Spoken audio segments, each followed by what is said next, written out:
नमस्कार, मी अमृता दीक्षित. आपण पाहत आहात आम्ही ठाणेकर वृत्तवाहिनी.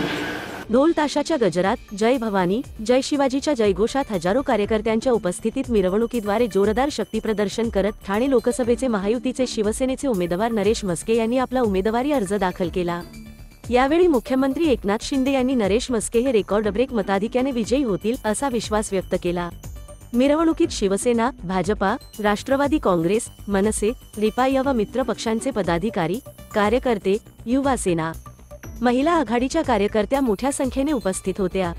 आता प्रसार माध्यमांच्या मार्फत मला या गोष्टीची कल्पना मिळालेली आहे. खरं तर एवढी अफाट गर्दी बघूनच विरोधकांच्या पायाखालची वाळू सरकलेली आहे आणि माझ्या माहितीनुसार कुठेतरी किरकोळ अशी धक्काबुक्की कोणाची तरी झालेली आहे. त्यांचं वैयक्तिक काहीतरी असेल, हे पक्षाला, मला असं वाटतं पक्षाशी त्याचं काही घेणं देणं नाही आहे. अशा प्रकारचे ट्विट ह्याच्यापूर्वी पण आव्हाडांनी केलेले आहेत आणि ती डिलीट करण्याची वेळ त्यांच्यावरती यापूर्वी पण आली होती.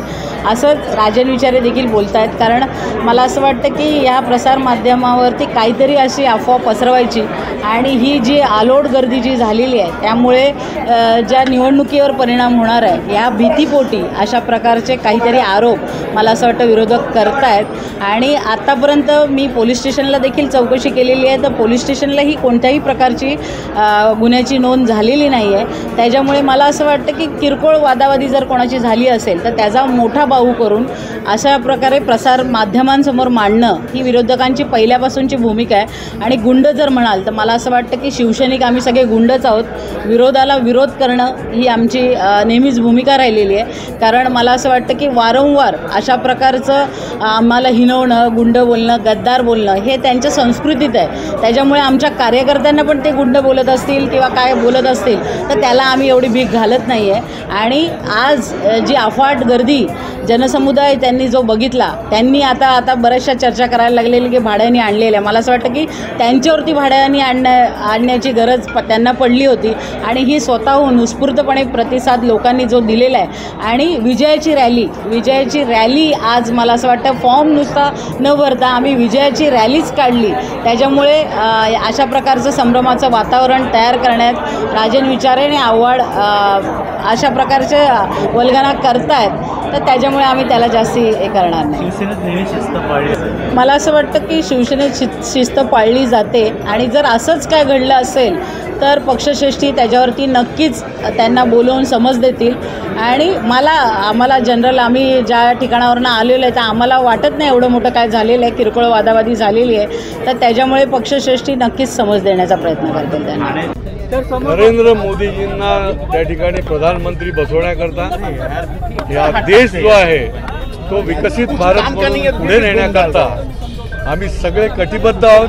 आणि त्याच्यामुळे आज सर्व महायुतीचे नेते, कार्यकर्ते मोठ्या संख्येने या ठिकाणी फॉर्म भरायला आलेले आहेत. आणि मला निश्चितपणे खात्री आहे की ठाणे लोकसभा हा तर बालेकिल्ला आहेच, परंतु ठाणे जिल्ह्यातल्या सर्वच्या सर्व जागा ज्या आहेत त्या महायुतीची 100% निवडून येणार. आणि पालघरची देखील जागा जी आहे ती निवडून येणार. कारण या ठिकाणी महायुतीचा मतदार आहे, मोदींच्या कामावर खुश असलेला मतदार आहे.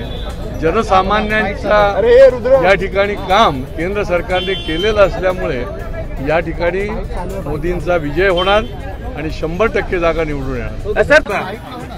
एकूण महायुतीच्या सर्व उमेदवारांना निवडून आणण्याची भूमिका आम्ही घेतलेली असल्या कारणाने नाराजी होती कार्यकर्त्यांमध्ये, ती आस्ते आस्ते आम्ही काढत आणली आहे. थोड्या वेळामध्ये ती नाराजी पूर्ण दूर होऊन जाईल. नक्की सगळे मिळून कामाला लागतील ठाणे. कारण मुख्यमंत्री एकनाथ शिंदे यांचा प्रतिष्ठित असा गड मानला. हे बघा मोदीजींच्या करता आम्हाला प्रत्येक 48 जागा प्रतिष्ठेच्या आहेत. ऐकला का? तर ज्या ठिकाणी कार्यकर्त्याला जबाबदारी, ती कार्यकर्त्याची जबाबदारी पूर्ण करणार आहेत. आणि मोदीजींच्या करता सगळे महायुतीचे कार्यकर्ते कामाला लागतील हा विश्वास आम्ही व्यक्त करतो. संजू नाईकांना तिकीट न दिल्यामुळे हा नाराजी समोर आली होती. ही ती आली होती, खरं आहे, तुम्ही ते नव्यात काल बघितलं.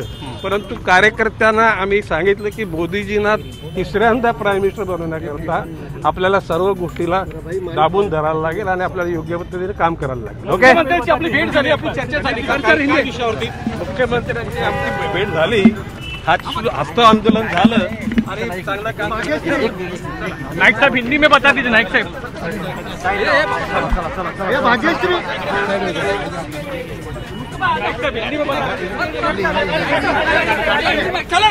हिंदी कल नाराजगी देखी गई थी थाने सीट को लेकर के मिट गई। सुनिए, इच्छा व्यक्त करना गुनाह तो नहीं है।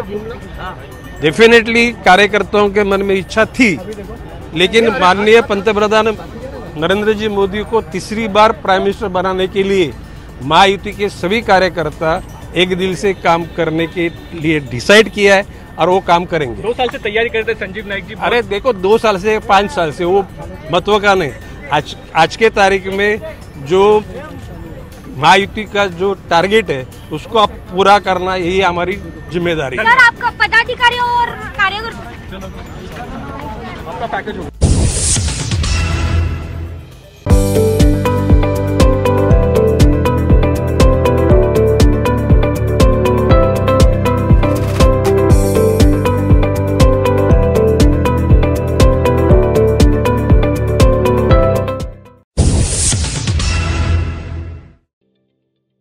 ठाणे महानगरपालिकेचे मालमत्ता कर म्हणजेच प्रॉपर्टी टॅक्स भरण्याचे आवाहन. सन 2022-23 या आर्थिक वर्षाचे मालमत्ता कराचे म्हणजेच प्रॉपर्टी टॅक्सचे बिल ठाणेकर करदात्यांना महापालिकेमार्फत आर्थिक वर्षाच्या सुरुवातीस म्हणजेच माहे एप्रिल 2022 मध्ये देण्यात आलेले आहे. तथापि अद्यापही काही करदात्यांनी मालमत्ता कर महापालिकेकडे जमा केलेला नाही. सध्या आर्थिक वर्षाचा अंतिम टप्पा सुरू झाला आहे. मालमत्ता कर वसुलीसाठी महापालिकेतर्फे कडक कारवाई हाती घेण्यात आली आहे. या अंतर्गत जंगम मालमत्ता, टीव्ही, फ्रीज, वाहन व इतर जप्त करणे तसेच स्थावर मालमत्ता वॉरंट बजावून जप्त करण्यात येत असून मालमत्तेचा जाहीर विक्रीद्वारे लिलाव करून कराची रक्कम वसूल करण्यात येत आहे. मालमत्तेस पाणी पुरवठा करण्यात येणारे नळ संयोजन खंडित करण्यात येत आहेत. त्याचप्रमाणे थकीत मालमत्ता करावर 2% व्याज आकारले जात असल्याने भरावयाची रक्कम वाढत आहे. आपला मालमत्ता कर propertytax.thanecity.gov.in या लिंकद्वारे तसंच गुगल पे, फोन पे, पेटीएम याद्वारे ऑनलाईन पद्धतीने करण्याची सुविधा उपलब्ध करून दिली आहे. शनिवार, रविवार व सार्वजनिक सुट्टीच्या दिवशी नागरिकांना मालमत्ता कर भरणे सोयीचे व्हावे याकरता महापालिकेचे मालमत्ता कर संलग्न कार्यालय या दिवशी कार्यान्वित ठेवण्यात आलेले आहे. तरी मालमत्ता कर वसुलीची अप्रिय कारवाई टाळण्याच्या दृष्टिकोनातून मालमत्ता कर भरून महापालिकेस सहकार्य करावे. धन्यवाद. ठाणे टेंभी नाका येथील आनंद आश्रममध्ये मुख्यमंत्री एकनाथ शिंदे यांच्या उपस्थितीत माजी खासदार संजय निरुपम आणि काँग्रेसच्या शेकडो कार्यकर्त्यांनी शिवसेनेत जाहीर प्रवेश केला. यावेळी मुख्यमंत्र्यांनी संजय निरुपम आणि काँग्रेसमधून शिवसेनेत प्रवेश केलेल्या पदाधिकाऱ्यांचे स्वागत केले. काय नेमक्या भावना आहेत मुख्यमंत्री एकनाथ शिंदे? हा माझ्यासाठी सौभाग्याचा दिवस आहे. 20 वर्षानंतर मी परत घर वापसी केलेला आहे.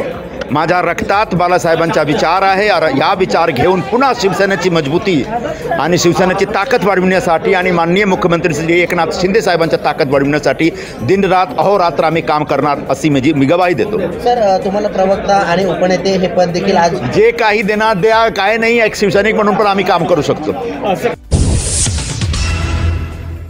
वाढत्या तापमानामुळे भाजीपाल्याच्या उत्पादनात कमालीची घट झाली आहे. परिणामी बाजारात भाजीपाल्याचे दर चांगलेच वधारले आहेत.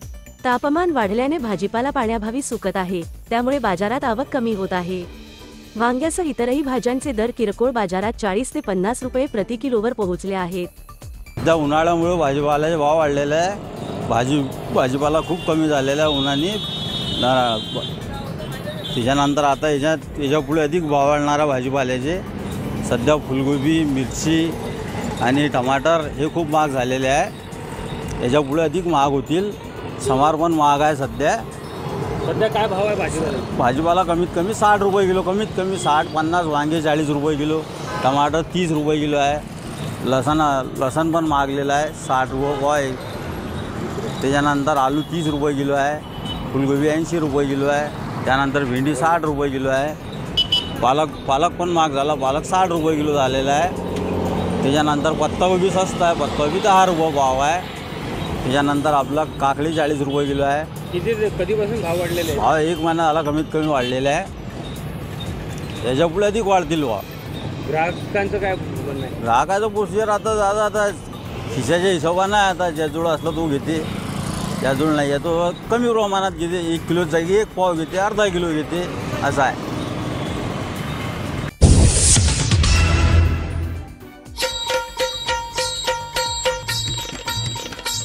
कला, क्रीडा, साहित्य आणि संगीत या कला क्षेत्रात अभूतपूर्व कामगिरी बजावलेल्या ठाणे जिल्ह्यातील अस्सल ठाणेकर कलाकारांना ठाण्याविषयी नेमकं काय वाटतं हे जाणून घेणार आहोत खुद्द त्यांच्याचकडून. आम्ही ठाणेकर वृत्तवाहिनीची नवी मालिका माझं ठाणं मी ठाण्याचा पाहायला विसरू नका, फक्त आणि फक्त आम्ही ठाणेकर वृत्तवाहिनीवर.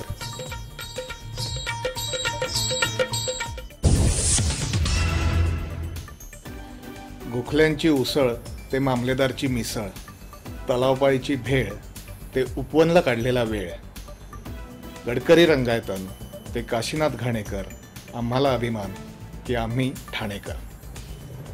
ठाणं ही बोलण्याची नाही, अनुभवण्याची गोष्ट आहे. ठाण्याच्या मातीतून आम्हाला जे संस्कार झाले, हनुमान वॅमशेच्या मातीतून जे संस्कार झाले, ते आम्हाला आयुष्यभर आज तागायत उपयोगी पडतात. कुठेही गेलं तरी आपलं ठाणं, माझं ठाणं ही भावना सतत मनात असते. आणि आज मी ठाण्याचा आहे, मला अभिमान आहे. आपण ठाणेकर आहोत याचा आपल्याला अभिमान आहे. आम्ही ठाणेकर.